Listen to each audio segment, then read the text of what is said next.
It's interconference NBA basketball as the Magic are back on the road. It's a Clippers home game. The fans around us amped up here at the Staples Center. Thank you for joining us. It's the NBA presented by 2K Sports for this Thursday afternoon game. So let's take a look at the State Farm starting lineup for the Orlando Magic. Jason Richardson and Hito Turkoglu are at the 2 and 3.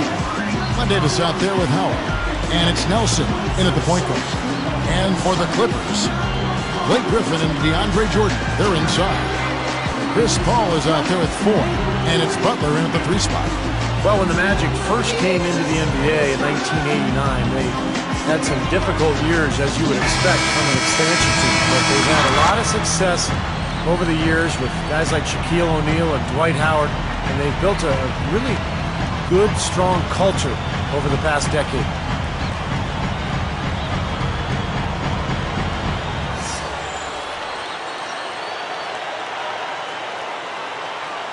And it's going to be the Magic off the tip. Jordan gets called for the reach. That is his first foul of the game.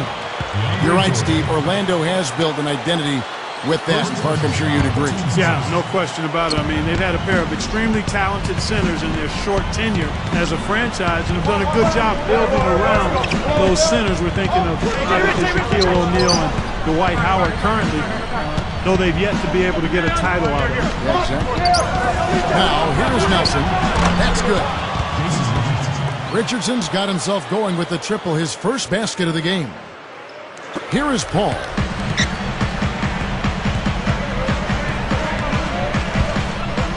Step back shot.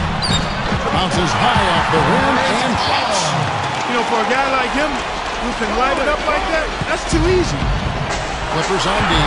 Guys, coming into last season, there were a lot of question marks about Chris Paul. He had that knee injury, and I thought at times last year it really showed. He was hobbled, but he still has the ability to be one of the most dominant point guards in the NBA. He still put up big numbers for the Hornets. Now we'll go to Norrisburg, who had a chance to talk with head coach Stan Van Gundy. I asked him about their defensive strategy, Kevin, and he said their #1 concern was taking away any paths to the basket. He said, I don't care how far off them we have to play. We want them taking jumpers and threes, not running at the rim looking to throw it down on us. He's trying to take away their launching point, Kevin. Thank you, Doris. And here now the Magic. The Clippers getting the bucket. Butler is tagged with the reach. That's his first foul. Going back to Chris Paul, I mean, I just love this kid. Yeah. Always scary, though, to have a knee injury and then the subsequent surgery as he had as a speedy point guard. Yeah, exactly. I mean, his speed is so important, his quickness as well. But, you know, you don't have to be necessarily a blur to be effective as a point guard. I mean, Jason Kidd is an example. He's a bigger guard than Chris Paul. Darren Williams, another one.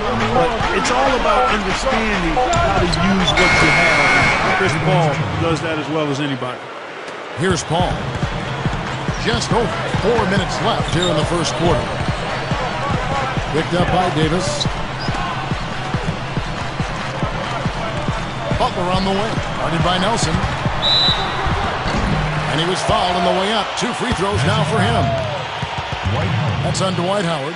And with 6 full seasons in the book for Chris Paul, I think we can start to see how he measures up against some of the all-time great point guards. He has all the tools to be compared with some of those guys, but in the end, you've got to win rings to be considered one of the great players of all time.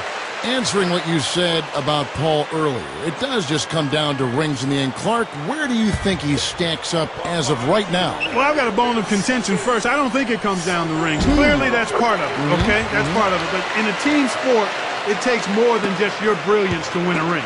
So great players, to me, aren't necessarily going to always end up with a ring. That being said, Chris Paul at his position is on par for being compared to the best at the position. And a ring, whether he gets a ring or not, to me it's about production over a long period of time, which determines an individual's greatness as a basketball player. On the left block, they get it back. Launches a 3. That one goes. Paul's got 7 points in the game. And now the first timeout called here for the Magic. Now, the Clippers are such a young, exciting team. And last season they went 23-18 at home at the Staples Center. This is a team with a very bright future, and they'd like to establish that home court. Miles Holmes gets checked in for Karamba.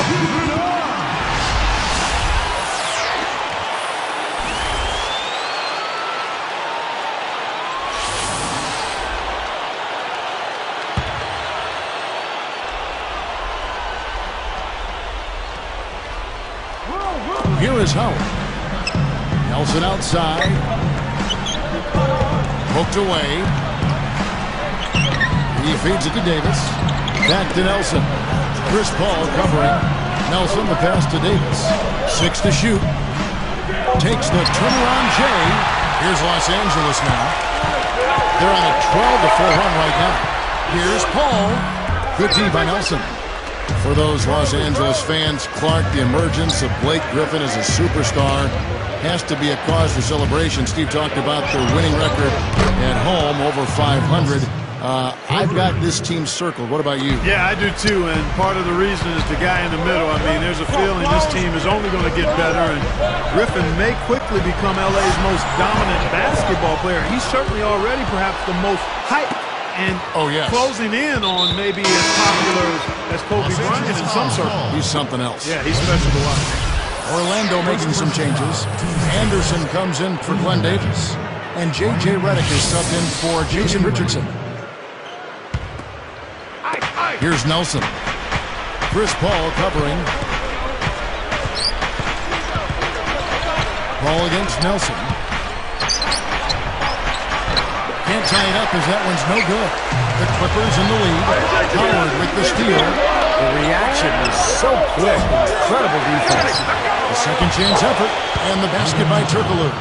Well, those are like 3 points. I mean, great effort. Stay with the play. Continue to fight. Here's Griffin. And that one goes in as he is fouled. It'll be 3 points if he converts at the line. A different look for the Clippers. Ike Diagu's checked in for DeAndre Jordan. Butler comes in for Ryan Gomes. Eric Bledsoe is subbed in for Randy Ford. Nice job at the line. That one falls to pick up the and one. Blake Griffin has a little small-town flavor to him. Grew up in Oklahoma City, Oklahoma. He seems to be handling the bright lights of L.A. quite nicely. Great charisma and terrific basketball skill. Didn't take long to get that hoop. Guys, they sure made the D look slow that time. Here's Butler. After the Magic pick up two.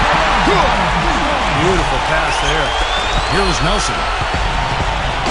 1:39 left in the first quarter. Homeschooled for a while, too. Clark was Blake Griffin. Now in Los Angeles, a charismatic kid with a ready smile. He doesn't seem to get too out of place in the glitz and glamour, Steve, around Hollywood. No, he's well raised. He's got a good family, good head on his shoulders, and I think that's so important these days for a young player because it's easy to get caught up in the NBA lifestyle. Blake Griffin doesn't appear to be somebody who's going to fall into that trap. That's good. Davis has got his second bucket. It has been all offense here early.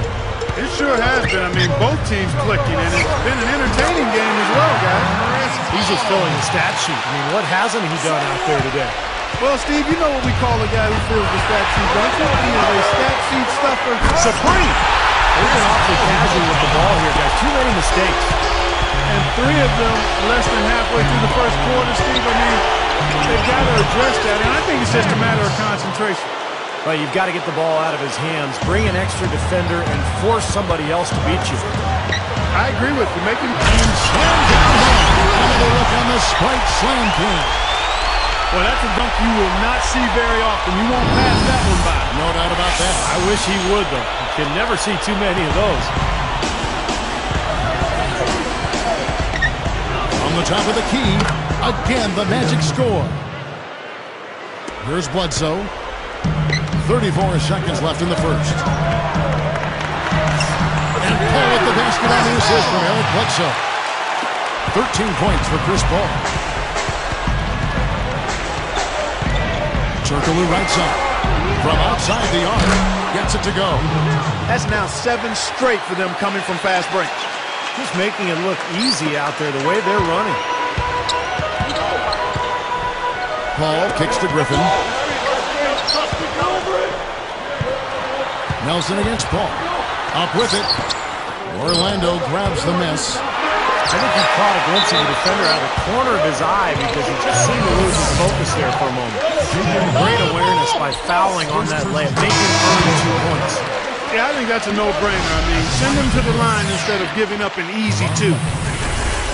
2 shots.